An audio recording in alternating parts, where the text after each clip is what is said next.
1, 2, 4. C'est la radio. Salut tout le monde, c'est le dernier épisode d'Ardio Sainte-Livrade, une émission réalisée par les terminales laboratoires contrôle qualité du lycée Étienne Resta. Et on termine en beauté puisque je reçois pour commencer un groupe de musique dont vous avez déjà entendu quelques morceaux dans les épisodes précédents et je peux vous dire que ça envoie. Puis je laisserai la parole à mes collègues d'Infosport, autrement dit aujourd'hui, c'est l'émission Loisirs. Alors installez-vous bien, on est là pour se détendre et tout de suite, c'est Rap Porteur.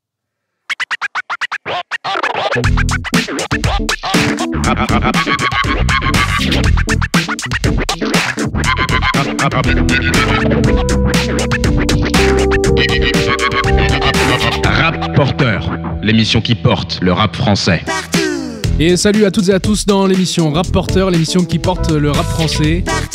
Cette semaine, comme d'habitude, j'ai fait mes petites recherches sur internet pour essayer de trouver des petits talents et je suis tombé sur un groupe qui s'appelle Jazz Music que je reçois aujourd'hui, qui est un groupe entre le rap, le reggaeton, le reggae.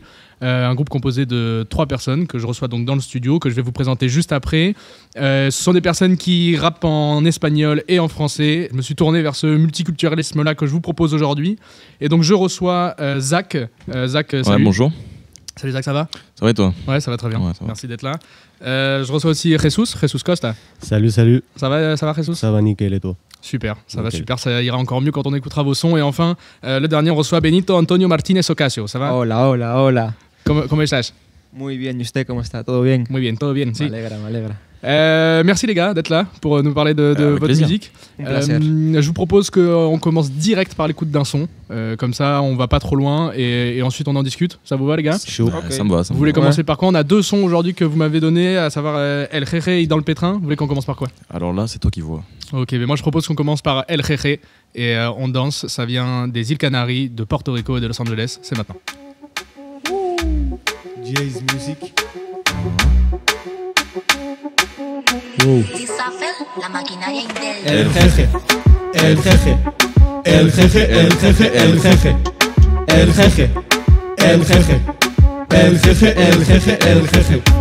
Caliente porque el jeje está en mi mente. Caliente porque el jeje los mueve ardiente. El jeje hace reír a la gente. Si quieres bailar, solo vente. Modo di, hablo con mi gente, que si no el jeje te manda al oriente. Ey, llama a la poli, el jeje está presente. Tiene un flow poco frecuente. El jeje.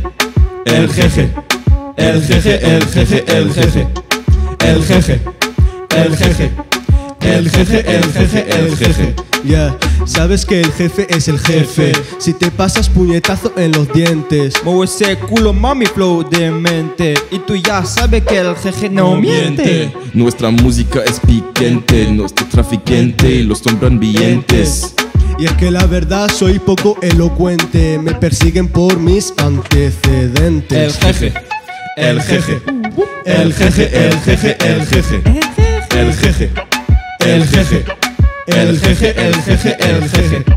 En el cuello 10 quilates de diamante, carro y mate, mientras prendemos un par de bate. Tenemos más money que el presidente. Poner el ritmo es mi punto fuerte. Me he visto elegante, llevo una trompa de elefante. Ese culo criminal como Nati, flow latina, es como yankee, ey.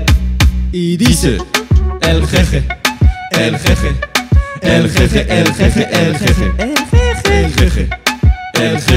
wow. El jeje.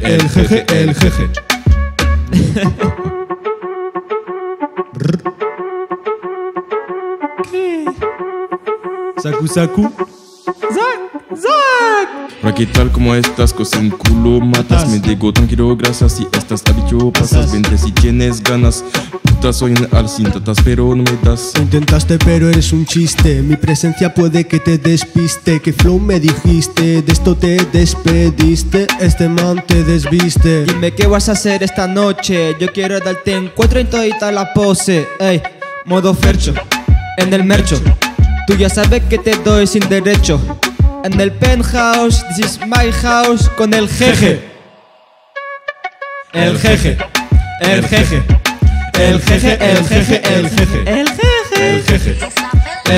Wow. El jeje.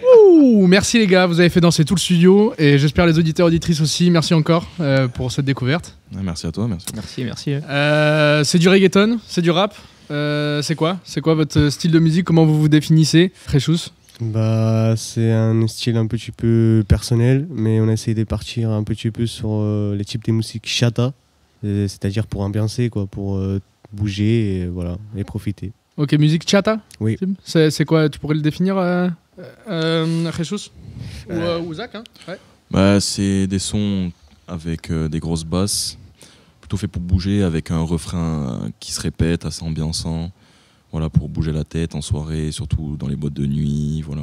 Okay. Un son d'été, quoi. Donc vous vous définissez pas comme du rap conscient, ça c'est fait pour danser, pas quoi. Pas du tout. Non. Ouais. Non. El Jeje, ça veut dire quoi? El Jeje, c'est le Jeje. Ouais. C'est par rapport à Jesús. Ok. Et on le connaît surtout pour Jeje. Oui, voilà. Okay. C'est son surnom, quoi. Voilà, c'est voilà, El Jeje, tout à fait. et on est parti dessus sur un délire et c'est comme ça. Ok, Jeje, je vais partir avec toi. Nos auditeurs auditrices aiment bien savoir un peu d'où viennent les artistes que je leur fais découvrir. Et du coup, je te pose quelques questions. Dis-nous un peu quel âge t'as, d'où tu viens, c'est quoi ton background? Je viens des îles Canaries et voilà, depuis petit, j'ai grandi malheureusement avec la galère, pas beaucoup d'argent, il manquait la nourriture à la maison, c'était compliqué. Mais ma façon de m'évader tout le temps de cette réalité de merde, c'était la musique. Donc j'ai commencé à chanter et à me mettre dans la musique à l'âge de 13 ans. Voilà, au début c'était juste pour rigoler, comme un hobby, pour m'ambiancer un peu et oublier un petit peu mes problèmes. Et c'est après que j'ai rencontré Sek. Ouais. Ouais, d'ailleurs, on va y revenir. Je vous propose de revenir là-dessus. Comment vous vous êtes rencontrés? C'est une histoire assez atypique, oui, quand même. C'est atypique. J'étais en Espagne pour une histoire d'affaires. Et je suis allé dans un bar le soir voilà, avec des amis pour décompresser. Et j'ai rencontré Jesús. Il était en train de freestyler. Donc je suis allé le voir et je lui ai proposé de venir avec moi pour enregistrer des sons. Et c'est comme ça qu'on s'est connus. Ok, c'est ça. Ouais, toi, t'es un peu devenu d'abord son producteur et en fait après vous avez commencé à faire la musique ensemble. Ouais, c'est ça. Et ensuite, ce que vous m'avez dit, c'est que vous êtes donc retourné à Los Angeles parce que c'est là d'où tu viens, Zach, c'est ça? Ok, t'as grandi là-bas? Oui, j'ai grandi à Compton. Ok. Voilà, bon, dans les quartiers un peu pauvres. Voilà, j'étais affilié à certaines histoires. Voilà. Et après, moi, c'était de base sur un délire entre potes. J'avais rappé une soirée et il y a des amis à moi qui ont posté ça sur les réseaux et ça a fait pas mal le tour. Et après, je me suis dit que je vais me mettre là-dedans, pour l'argent surtout. Et voilà, après, je l'ai rencontré et c'est parti comme ça. Ok, ouais, donc vous deux, vous êtes arrivés à la musique un peu sur le tard, en tout cas dans la musique produite, quoi, alors voilà. que Benito Antonio, toi, ça a été quelque chose de plus dans ton enfance. Tu me disais, est-ce que tu peux nous dire un peu d'où tu viens aussi et qu'on comprenne un peu, c'est un peu le génie musical, il vient un peu de toi, quoi. Ouais, je viens de Puerto Rico, dans le quartier qui s'appelle San Juan. C'est un quartier très pauvre et dangereux, surtout avec la drogue, les armes. Mais grâce à ma mère, Carolina Giraldo Navarro Ocasio, elle m'a mis dans le bon chemin et je suis où je suis là maintenant. Et d'ailleurs, tu m'as dit aussi que ton père était Salomón Alejandro Villada Ocasio, qui c'est un grand musicien portoricain que moi j'ai découvert il y a de ça 20 ans déjà, un grand guitariste, hein, c'est ça? Tout à fait. Donc tu as baigné un peu dans la musique, quoi. Oui, mais je ne l'ai jamais connu malheureusement. Et j'attends encore sa réponse, mais il n'y est pas encore, quoi. Je l'attends. Petite séquence émotion. Merci de ce partage en tout cas, Benito. Et donc ce qui vous rassemble un peu tous les trois, c'est l'envie de vous évader, c'est ça, Jesús, tu m'as glissé une phrase tout à l'heure en préparant l'émission. Tu m'as dit que pour toi la musique c'était une fenêtre qui se connectait avec ton âme, c'est ça? Oui, c'est ça. Je trouve que la musique c'est une façon de voir ça qu'on ressent à l'intérieur, ça qu'on a envie de dire et que tu sais, des fois on essaye de dire des choses et on ne trouve pas forcément les mots. Donc à travers la musique, je trouve qu'on peut très bien s'exprimer et faire comprendre des choses beaucoup plus fortes que des simples mots, quoi. Ok. J'ai encore deux petites questions.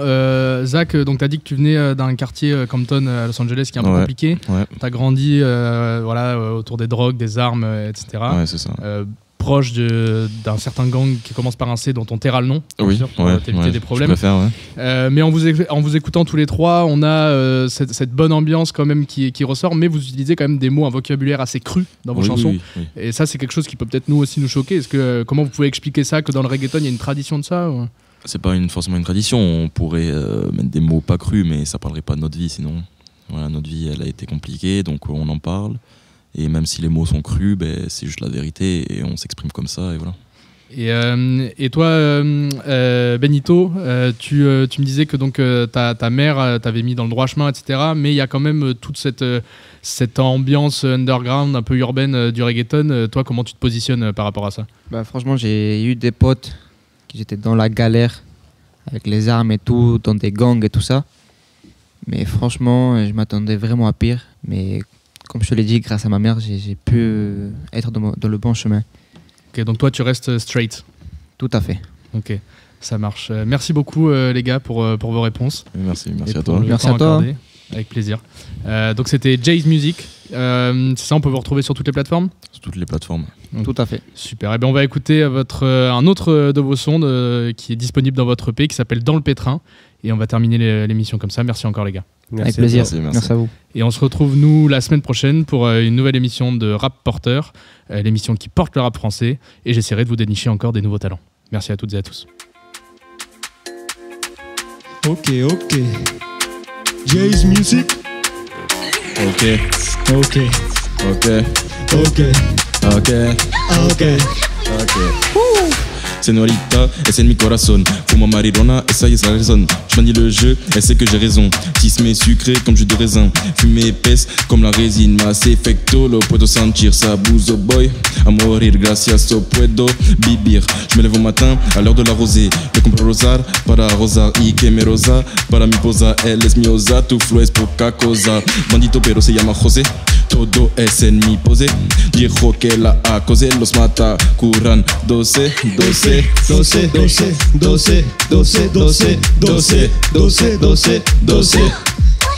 Wow. 12. Curando 12. Se ve que estás descontento, este flow es un invento. El tuyo se queda en un intento. Este rap me sale solo, tú estás con falta de low. Me teletransporto como trafalao, low. Él nunca podrá ser igualado, no tienes talla para mi calzado. Intentan igualarse pero no pueden parse. Pegados a mi suela, dicen que sueñan pero no saben hacer realizarse. Os enseñaré modales, soy alguien que da lecciones morales. Deja de ser gallinas en corrales, no sabéis lo que es ahogarme con los corales. Ven y hazme uno de tus orales. No sabes lo que es cantar por los portales. La gente así es insoportable, dejad de llorar y de suplicar. No me intentes salpicar, tú no tienes nada que explicar. Desde pequeño quería la combi completa. Ahora tengo de todo, culo y teta. Menos el amor de ella, no mentira. Yo nunca fallo, step back, lo calaro. Messi y Maradona, nunca lo comparo. Flow Benito demasiado caro. Lo que hacemos es un decaro. J'pétale le pétard, après je l'ai pétard, j'suis pété donc dans le pétrin. J'pétale le pétard, après je l'ai pétard, j'suis pété donc dans le pétrin. J'pétale le pétard, après je l'ai pétard, j'suis pété donc dans le pétrin. J'pétale le pétard, après je l'ai pétard, j'suis pété donc dans le pétrin. Pétrin, j'suis pété donc dans le pétrin. Pétrin, j'suis pété donc dans le pétrin. Pétrin, j'suis pété donc dans le pétrin. Pétrin, pété donc dans le pétrin.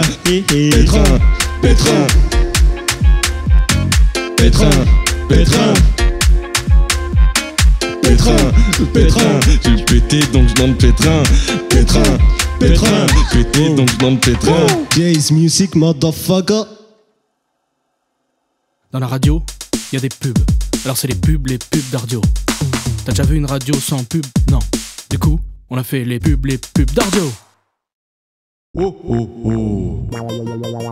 Tu as envie d'appeler le Père Noël pour savoir si tu as été sage et si tu mérites des cadeaux ? Appelle tout de suite le 08 63 56 56 56 56. Appelle pas du tout, non surtaxé, 8 € la minute.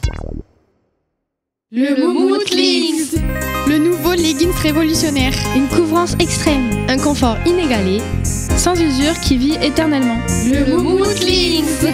De acheter un mouton offert. Hashtag odeur de moutmout. Hashtag non maltraitance d'animaux. Le Moumout Leggings. Protolini. veux bien manger? Avoir ta dose de protéines pour la journée? Viens acheter des protolini, sinon on va pas te rater. Protolini, les pastas de la mafia. Envie de pommes mortes ou de croûte? Venez au Palais de la Croûte. Palais de la Croûte. Palais de la Croûte. À seulement 15,99€ le menu, la salade de croûte et le gratin de croûte conseillé par notre chef. Venez au Palais de la Croûte. Palais de la Croûte. Palais de la Croûte. 2 croûtes achetées, une croûte offerte. Produit exporté de notre fournisseur Yakalabé. Venez au Palais de la Croûte. Palais de la Croûte. Palais de la Croûte. C'est bon ça. Avec Rika Cool, la vie est plus cool. Buvez Rika Cool, mangez Rika Cool, respirez Rika Cool. Rika Cool, on en est tous accros. Rika Cool, le Rika Cool noyé est dangereux pour les palais, à consommer non dilué. Rika Cool. Sur Radio, pas de salauds, que des rigolos. Non mais là, c'est pas un sport, arrête, c'est pas un sport, je suis désolé, je suis pas un sport, arrête de lui donner la parole. De l'info. Du sport. C'est l'Infosport. Bonjour à tous nos auditeurs et auditrices, ici Robin, présentateur de l'émission Infosport. On est accompagné de mes chroniqueurs habituels, Jonathan. Bonjour, ça va? Et Loïc. Bonjour à vous. Cette semaine, nous parlerons de l'argent par rapport au sport, principalement du foot avec notre expert Loïc et de la F1 avec notre expert Jonathan. Comment l'argent influence le sport? Le sport n'est-il plus qu'un business? Peut-on parler de mafia dans le sport? Vous aurez aujourd'hui toutes les réponses à ces questions. Rentrons tout de suite dans le vif du sujet. Loïc, quel est le budget moyen d'une équipe de Ligue 1? Alors ça peut varier. Bon, on a un club du coup qui se démarque des autres, c'est le Paris Saint-Germain qui a 700 millions d'euros de budget. Alors ça s'explique parce que voilà, ils ont carrément un pays qui les finance. Après, on a 3 ou 4 équipes qui ont à peu près le même budget. On est aux alentours de 250 millions d'euros, 240. Et après, on a tous les autres clubs du coup, qui représentent du coup la moitié des équipes qui ont un budget entre 100 et 20 millions d'euros. Donc il y a quand même un assez gros déséquilibre. Et Jonathan, qu'en est-il pour une écurie de Formule 1? Alors ce qu'il faut savoir, c'est qu'en 2022, ceux qui avaient le plus de budget, c'était Red Bull Racing avec 383 millions d'euros. Et ceux qui en avaient le moins, c'était As avec 119 millions d'euros. Donc le budget moyen en F1, il est de environ 237 millions d'euros pour la saison 2022. Loïc, est-ce qu'avoir le plus gros budget signifie être le meilleur? Bon, alors pour le foot, non, c'est pas le cas parce que un énorme budget, ça aide, voilà, il faut quand même le dire. Avec un énorme budget, tu peux acheter des gros joueurs, tu peux payer leur salaire pour qu'ils restent plus longtemps. Donc oui, tu as un avantage certain quand même. Donc là, le PSG qui sont quand même premiers avec le plus gros salaire. Mais avec ce budget-là, ils rencontrent des difficultés quand même. Donc sur certaines équipes, des fois ils gagnent pas de match ou des fois ils font égalité. Donc ça a un avantage, mais c'est pas non plus, ça va pas définir ton classement final. Et du coup, je vais prendre un autre exemple, le Racing Club de Lens, qui sont deuxième au classement, donc juste derrière le Paris Saint-Germain, et qui ont le 10e meilleur budget de la Ligue 1. Donc le budget ne fait pas tout. Jonathan, même question pour la F1. Alors en F1, avoir le plus gros budget signifie clairement être les meilleurs, parce qu'avec un plus gros budget, on peut avoir de meilleurs pilotes, donc de meilleurs résultats, et derrière avoir de meilleurs moteurs, de meilleurs sponsors, et du coup avoir un plus gros budget. Il y a des exceptions comme As, quand ils sont arrivés en F1, ils n'avaient pas beaucoup de budget, et pourtant ils arrivaient à faire de très bons résultats pour une nouvelle équipe. Mais bon, là, depuis qu'ils ont un plus gros budget, leurs résultats sont en baisse, donc à voir pour la suite. Merci Jonathan. Dernière question. Définissez un joueur ou un pilote qui préfère l'argent que le sport. Loïc? Alors moi, j'en ai un direct qui me vient en tête, Luis Figo, qui était joueur du FC Barcelone il y a quand même pas mal de temps, et a signé du coup pour le rival, le Real de Madrid, pour un peu moins de 2 millions d'euros. Bon, à l'heure actuelle, on se dit 2 millions d'euros, c'est pas grand-chose, mais à l'époque, c'était quand même une sacrée somme pour un joueur. Merci Loïc, à vous Jonathan. Alors, personnellement, je connais aucun pilote qui a préféré choisir l'argent que sa carrière professionnelle. Cependant, on a déjà eu plusieurs pilotes, notamment Lewis Hamilton, qui a préféré aller plutôt sur une carrière professionnelle et changer d'écurie, alors que l'écurie avait moins de points et de moins bons résultats sur les courses et de moins bons moteurs, etc. Il a préféré partir chez Mercedes au lieu de rester chez McLaren pour de nombreuses années. D'ailleurs, Jonathan, j'ai une petite question par rapport à Lewis Hamilton. Parce qu'au foot, on a des joueurs qui ont marqué l'histoire, comme Ronaldo, Messi, bref, des joueurs légendaires. Et est-ce qu'en F1, tu peux me dire quelques joueurs qui ont marqué la F1 par des records, des victoires haut la main, etc., etc. Alors, on a plusieurs pilotes qui ont marqué l'histoire, notamment Michael Schumacher, Lewis Hamilton et Alain Prost.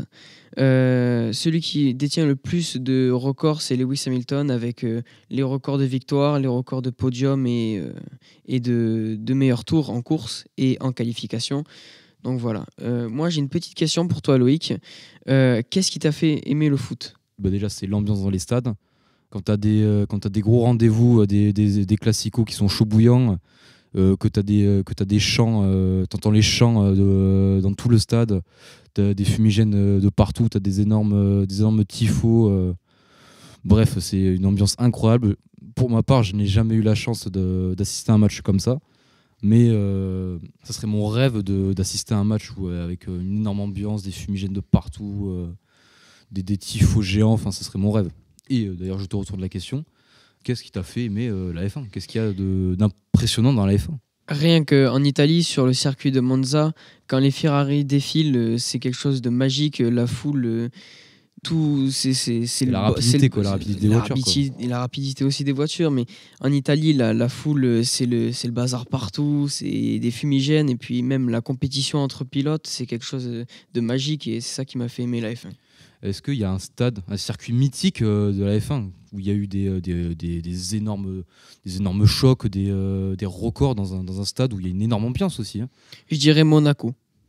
Dans le foot, le problème c'est qu'il y a plein de stades qui sont légendaires, des stades de gros clubs, hein. Bon, il y a l'Olympique de Marseille qui est quand même réputé pour avoir la meilleure ambiance de Ligue 1, mais je suis sûr que par exemple en Espagne, le stade du Real, en Angleterre, des stades comme Manchester City par exemple, il doit y avoir une ambiance incroyable lors de gros classicos, quoi. Donc, merci les gars, on voit que vous êtes des passionnés, c'est super cool. Et pour approfondir ces questions, vous êtes allés interviewer des journalistes. On va commencer avec toi, Jonathan, donc journaliste de F1. Donc oui, merci Robin. J'ai contacté Vincent Daéron et je lui ai posé quelques questions sur la F1. Oui, allô ? Bonjour, je m'appelle Jonathan Collard. Est-ce que vous pouvez vous présenter, s'il vous plaît ? Oui, alors je m'appelle Vincent Daéron, j'ai 25 ans et je suis journaliste depuis 2 ans, depuis 2021. Je travaille pour plusieurs rédactions, pour le site internet de France Info, au service des sports. Je travaille aussi au service des sports du journal Le Monde et je travaille à RMC Sport. D'accord, merci. On va commencer par entrer dans le vif du sujet. Qu'est-ce que vous pensez de la relation entre l'argent et le sport ? Ça a toujours été, c'est toujours très très lié évidemment, parce que c'est une activité, je dirais notamment si on veut parler de sport professionnel, une activité professionnelle comme une autre, où notamment dans un sport comme la Formule 1, si on veut rentrer là-dedans, où c'est un sport qui repose sur du matériel, c'est un sport mécanique, un sport auto qui repose sur du matériel, et tout ça a forcément des coûts. Donc l'argent et le sport ont toujours été très très liés, avec évidemment une influence très grande de l'argent sur ensuite les résultats sportifs, quel que soit le sport, parce qu'évidemment plus on a de moyens, plus on peut, on reparlera peut-être, mais s'acheter de meilleurs pilotes, s'acheter de meilleurs joueurs si on va parler de football, ou avoir un meilleur développement sur une année si on veut revenir sur de la Formule 1. Donc c'est toujours été très, très lié, et ça le sera toujours, je pense. Dans l'histoire de la Formule 1, y a-t-il déjà eu un pilote qui a préféré l'argent à sa carrière professionnelle ? C'est difficile, je pourrais pas on va dire répondre très clairement sur oui ou non, parce que les pilotes ne le disent jamais, pour une raison qui est assez simple, c'est que c'est assez mal vu de dire j'ai fait tel choix pour prendre l'argent plutôt que pour le projet sportif. Alors que ça pourrait être compréhensible par le fait que c'est un métier comme un autre. Si par exemple on vous propose de changer d'entreprise parce que vous pouvez dans le même secteur gagner 3 fois plus, par exemple dans une autre entreprise, ce serait tout à fait légitime que vous fassiez ce choix. Après, des fois, on peut essayer de le deviner sur les choix que certains pilotes font. Par exemple, peut-être que Fernando Alonso, en signant à Aston Martin l'année prochaine, cette saison, je sens qu'il va commencer, alors que sur des dernières saisons assez compliquées, alors qu'il était à Alpine, qui est pour le coup une écurie qui est plus sur la pente ascendante. Peut-être qu'on peut imaginer qu'il a fait ce choix car on lui proposait un énorme salaire à Aston Martin. Mais je parle vraiment au conditionnel parce que ça, on peut pas le savoir. Les salaires sont assez confidentiels souvent sur la Formule 1. Donc voilà. Est-ce que vous trouvez que les salaires des pilotes sont exorbitants ou si les pilotes sont rémunérés à leur juste valeur? Je pense que alors évidemment, c'est des montants qui sont astronomiques, ça c'est sûr. Mais ils sont rémunérés à leur juste valeur, ça c'est indéniable. Il y a plusieurs raisons. La première, c'est que il y a que 20 pilotes de Formule 1 dans le monde. C'est l'élite de ce sport. C'est ce qui se fait de mieux dans ce sport. Qu'évidemment, du coup, chacun des 20 pilotes possède des capacités, des aptitudes, un talent qui est forcément extraordinaire, qui est au-dessus du lot pour pouvoir faire partie des 20 meilleurs pilotes du monde. Donc forcément, le salaire est en équation avec ça. Et il y a une deuxième chose, c'est qu'il faut aussi voir ce que rapporte la Formule 1, l'activité de la Formule 1, qui dépend énormément, voire seulement des pilotes, parce que si vous mettez les mêmes voitures, mais avec vous ou moi qui conduisons, le spectacle il va pas être le même. Les gens ils regarderont moins et ça fera moins d'audience, donc moins de revenus publicitaires et de revenus au général. Donc pour tout ça, je pense que si les pilotes sont payés à ce point par cette somme astronomique, c'est que la F1 génère beaucoup de revenus et que finalement c'est pas des dépenses dans le vent pour les écuries. C'est des dépenses qui sont tout à fait, je dirais, maîtrisées et finalement logiques. On va passer maintenant à la dernière question. Pour vous, les écarts de budget entre les écuries en tête du classement et celles en bas du classement sont-elles injustes? La Formule 1 a dû considérer que ça l'était parce que depuis quelques années, je crois que c'est depuis après le Covid, donc je dirais depuis 2020-2021, elle a mis en place un plafonnement du budget. C'est-à-dire que chaque équipe doit avoir un budget qui ne peut pas dépasser une mesure, enfin que la Formule 1 décide. Alors cette année, je crois que c'est environ 140 millions d'euros, si je ne dis pas de bêtises. Donc ça veut dire que l'objectif, c'est 135 millions d'euros cette année, pardon. Alors ce plafond, il n'englobe pas notamment le salaire des pilotes. Ça, c'est hors budget pour ce plafond. Et l'objectif de la Formule 1, c'est justement de resserrer les écarts entre les équipes pour que ce soit plus intéressant, pour qu'il y ait moins d'écarts de niveau entre eux. Parce qu'évidemment, ce que je disais au tout début, c'est-à-dire que plus on a d'argent, plus on peut faire des développements sur la voiture, et au final, la voiture va plus vite.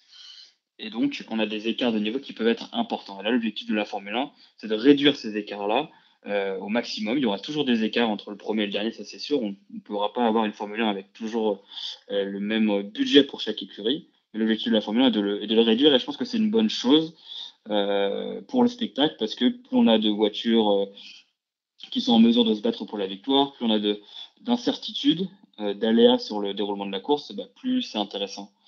Par exemple, les années où Mercedes a surdominé la Formule 1, c'était forcément un petit peu lassant, un petit peu moins intéressant que ces 2 dernières années. Alors, pas forcément celle qui vient de se passer, mais notamment celle d'avant, où elle a pu se battre avec Red Bull. C'était beaucoup plus intéressant. Donc si on peut avoir un maximum d'équipes qui se battent pour le podium, pour la victoire, ce sera forcément plus intéressant. D'accord, merci d'avoir répondu à toutes ces questions. Voilà, on vous souhaite une bonne fin de journée et merci d'avoir répondu à ces questions. Merci beaucoup, bonne continuation et merci beaucoup pour l'invitation. À bientôt peut-être. Au revoir. De l'info. Du sport. C'est InfoSport. On peut remercier Jonathan pour avoir posé ces questions et Vincent d'y avoir répondu. Donc on peut voir qu'en baissant le budget, la compétition revient dans la course. Donc on en a fini maintenant avec Jonathan et son interview sur l'AF1 et on va désormais passer avec Loïc sur le foot.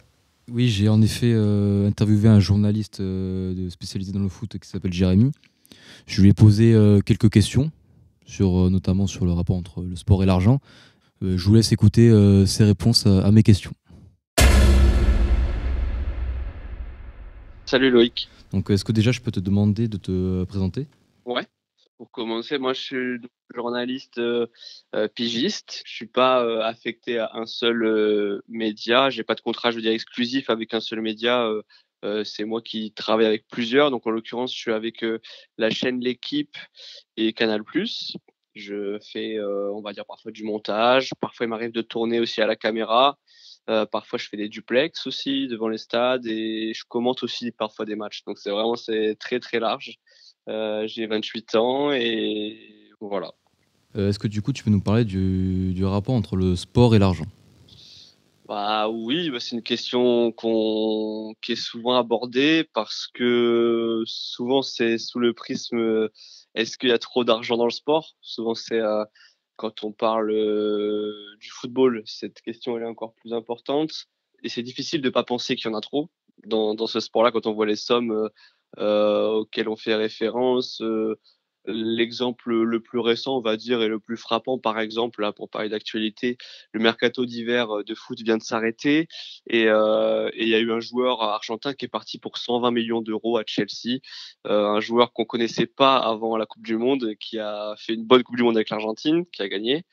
Et donc qui part, on va dire, de 1 à 120 millions parce qu'il fait un bon mois de foot. Voilà, ça c'est l'exemple, on va se dire, des sommes astronomiques qu'on peut voir dans le foot.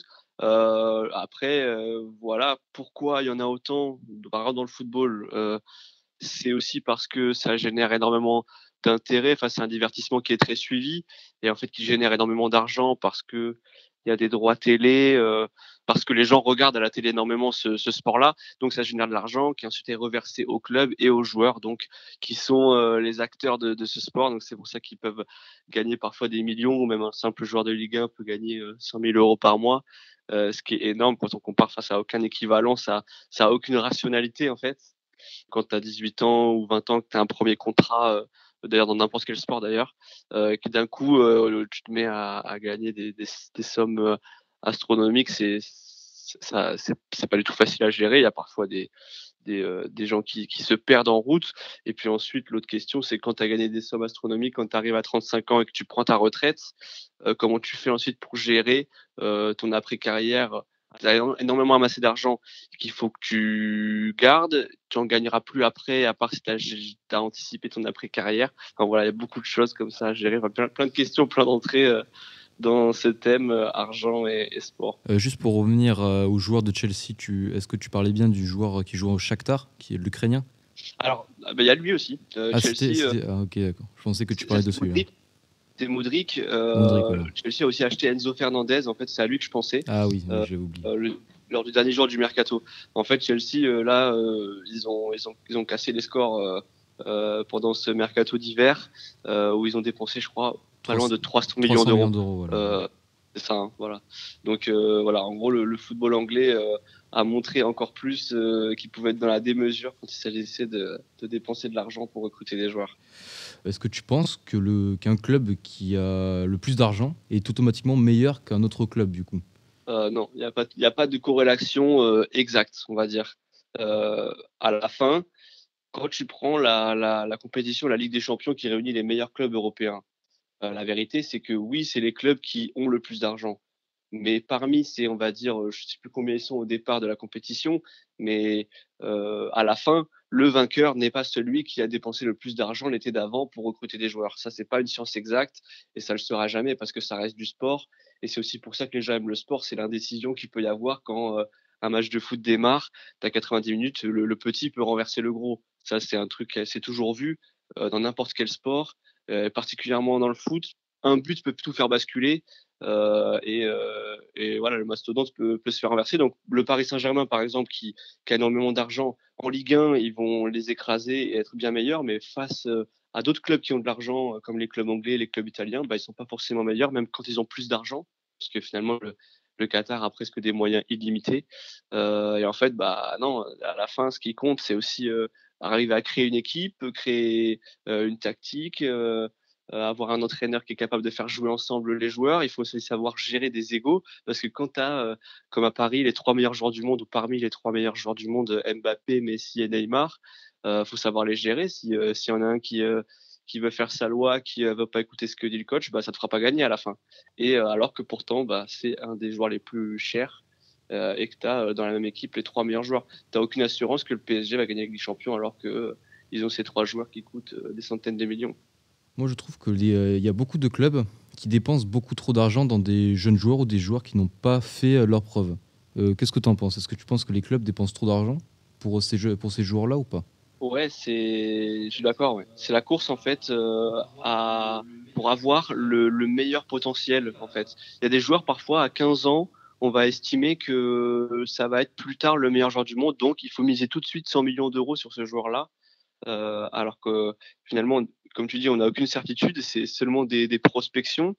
Et en fait, oui, c'est un pari gagnant si ça devient le meilleur joueur du monde à 20 ans et que pendant 15 ans, ben, c'est lui qui va ramener le plus gros contrat publicitaire, remplir le stade à lui seul, gagner le ballon d'or tous les ans. Mais ça, comme il y en a plusieurs par an sur lesquels on met de telles espérances, donc oui, effectivement, t'as des choses un peu indécentes à ce niveau-là. Après, il arrive aussi parfois qu'on mise sur un joueur très jeune, Mbappé, il a été repéré à 16 ans, il a confirmé que ça allait devenir et que c'est devenu un des meilleurs joueurs du monde. Ça peut arriver. Et là, Monaco à l'époque avait misé sur le bon cheval, ensuite Paris l'a acheté et ça a été une bonne pioche. Mais pour le nombre de joueurs parfois sur lesquels on mise et qui ne confirment pas, c'est pas une bonne règle de forcément toujours vouloir anticiper et mettre des millions sur un joueur qui n'a que 15 ans ou 14 ans ou qui a encore rien montré. Ouais. D'accord, merci. Et j'aurais une dernière question. Sur le classement de la Ligue 1, quelles sont tes prédictions pour le podium? Quelles équipes vont finir dans les 3 premiers?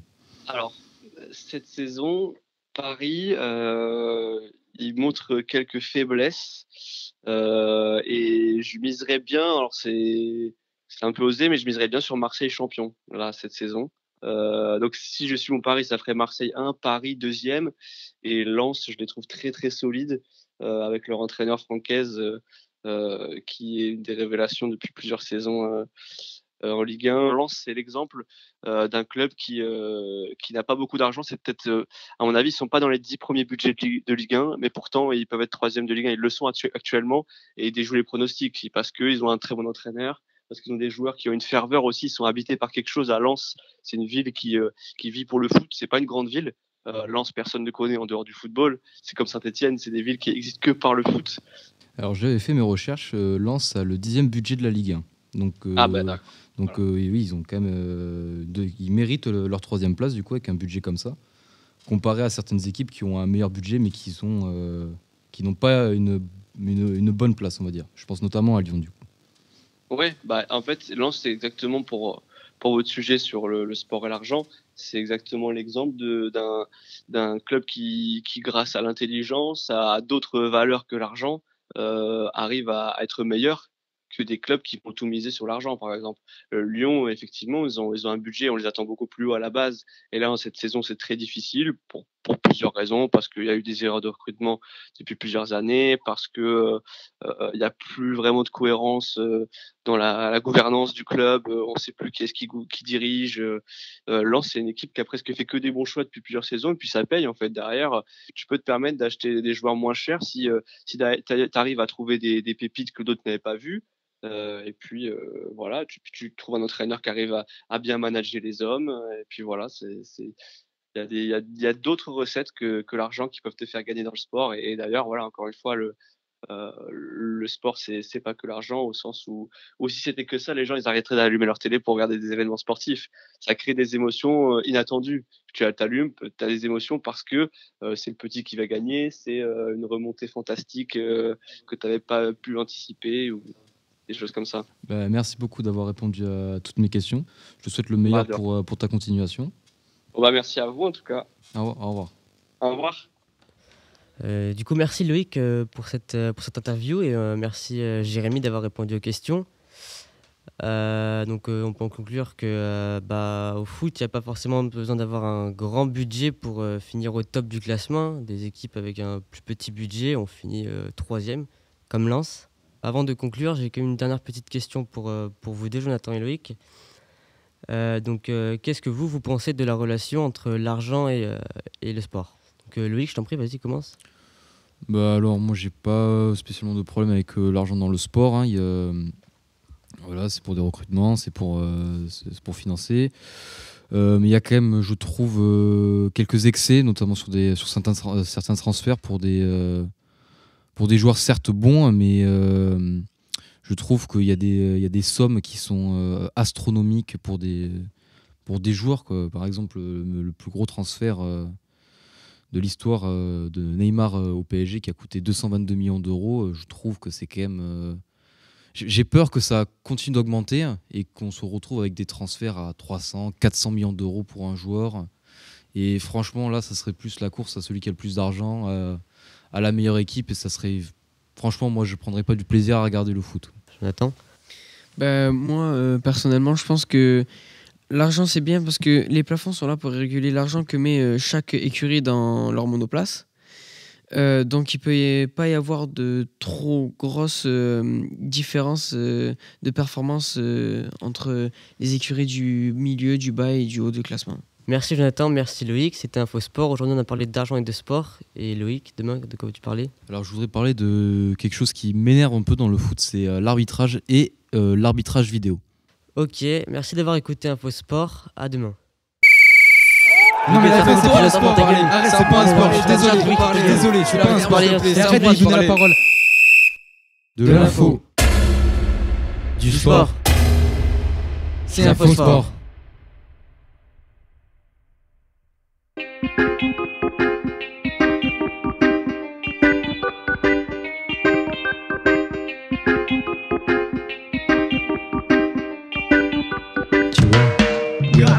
Vivo tranquilo con mi gente, con estilo, con mi ganas de adictivo. No siento alivio, tengo vida de libro. Lo quiero y lo vivo, no me siento en mi sitio. Coge asiento, lo fumo lento, dile adiós al lamento. Me quedo sin aliento, el amor es un pensamiento. Créeme, no miento, tu ausencia es un tormento. No me lo invento, aunque no me creas te echo de menos. Solo sueño en escucharnos, abrazarnos, agotarnos, acordarnos, acostarnos, amarnos como hermanos. Estoy entre tus manos. Pierdo la razón, camino sin ton ni son. Me late lento el corazón, quiero quedarme en mi caparazón. Sentir la canción, Dios escucha mi oración. Menos hablar y más acción, déjate la actuación. No es una función, esto lo hago con pasión. Cantar es mi religión, siente este son. Para tu corazón, para tu corazón.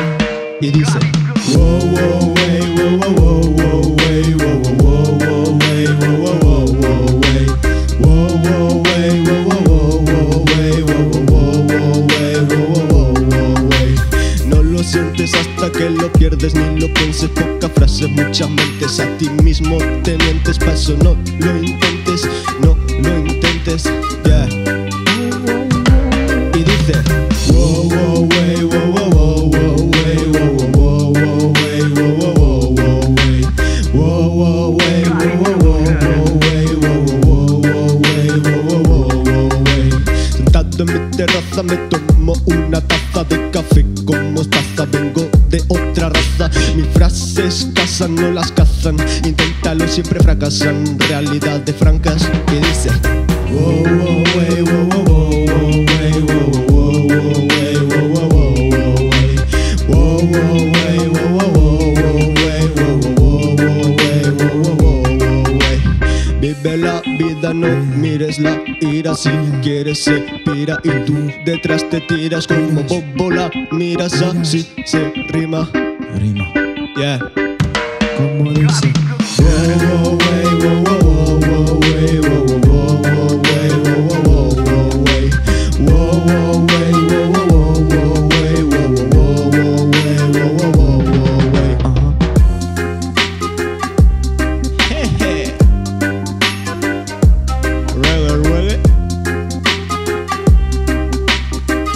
This music in the blood. Y dice. Wow, wow, wey, wow, wow, wow, wow, wey, wow, wow, wow, wow, wey, wow, wow, wow, wow, wey. Wow, wow, wey, wow, wow, wow, wow, wey, wow, wow, wow, wey, wow, wow, wow, wey. Wow, wow, wey, wow, wow, wow, wey, wow, wow, wow, wey, wow, wow, wow, wey.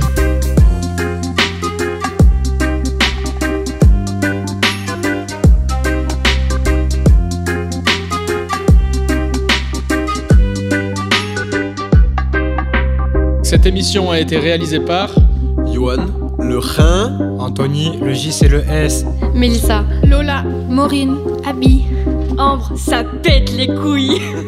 Zach, l'alcoolique. Ayman, Bankaya Imanato Sherman Naziria.